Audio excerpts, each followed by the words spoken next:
Vai, vai.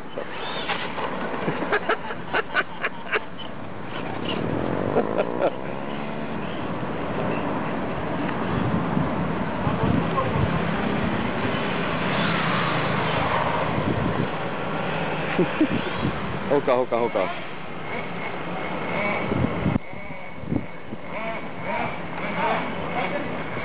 Vai, vai, vai.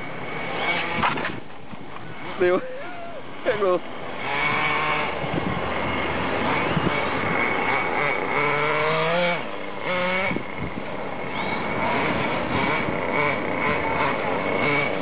Olha o carro, olha o carro. Olha o carro.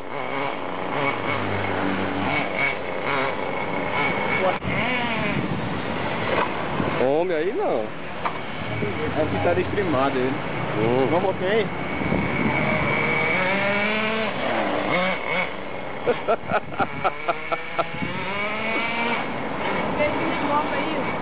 Aí atrás dele, quando esquenta fica travando, né? E quando ele vai parar... É, eu acho que tá. Aí ele fala bem novinho, chega o bicho tá com a estabilidade, no meu quando acelera ele... Vamos parar?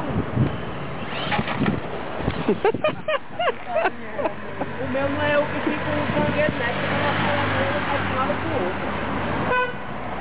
Ele volta, entendeu?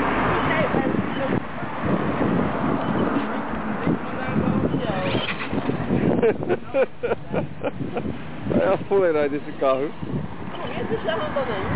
Ele? Esse aqui? Eu tava olhando pro meu. Agora, depois olha aqui. Vamos mais lá, mais pra ali, pô.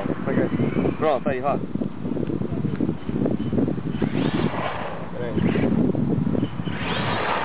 A bateria da corrente vai começar a ficar fraca. É, a bateria cansou já.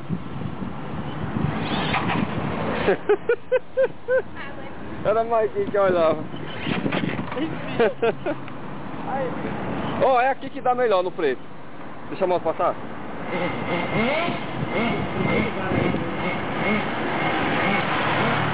Vai. Aqui! Vai, mais pra trás, vai.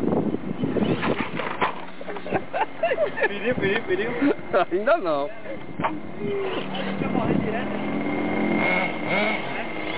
Ei, no preto, bota aqui não, vou pegar de frente, que eu corri, aí não peguei tudo não. Aí eu não peguei. No preto, bota no preto. Na linha preta ali. É, vai.